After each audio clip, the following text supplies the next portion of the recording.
In today's video, I'm going to show you another example of symmetry. Now, the definition of symmetry, the way I use it, it is similarity or equality when comparing swings in the same direction, and I use it to help get involved in the direction of the trend on a pullback. So this is an example from this morning in the NASDAQ futures, and it's easy enough for you guys to do. You can do it on Thinkorswim software. There's plenty of other softwares that allow you to use a three-pointed tool, and what we had to do was just take 100% of these prior declines and then project them from any new high to look for another possible entry on the buy side. So in this example, we're taking the prior high to low that was 25 3/4 points, project it from the high over here on the right side, and then there was another swing high to low. Grab this one. This high to this low, which was 26 1/4 points, projected from the high at that time, and that gave you pretty much the 58.06 area. And let's see, was there also a retracement? We can check that out, see if there was an overlapping. Yeah, actually, if you ran the retracement of the prior low to high swing, you'd also find a 618 retracement that overlapped this area.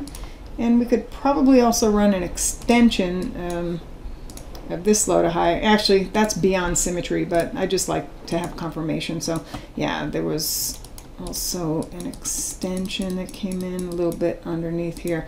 But this is what we ended up seeing. So we ended up pulling back into a similar, with a similar swing. And NASDAQ started to rally. And let's see, a typical target would be the 1272 extension of the swing into the zone. That would be the 58.39 area. So you knew that you had support around this 58.06 area from both these two swings, and then also the 618 retracement. It tested it, it held it, it triggered an entry, and then it was followed by, let's see, I'll move this chart over here, at least the minimum target. Okay, so the initial rally was to the minimum 1272 target, and if you measure from where we put in this low to where you put in the initial target, that was just over 32 NASDAQ points. Okay, I don't expect you to get the whole trade here. I don't expect you to buy the exact low and sell the exact high. But if you can grab something in the middle because you've taken a buy trigger and then you ratchet up stops and maybe you get knocked out over here, you should have a nice chunk of that in the middle, okay? And you can easily learn how to do that.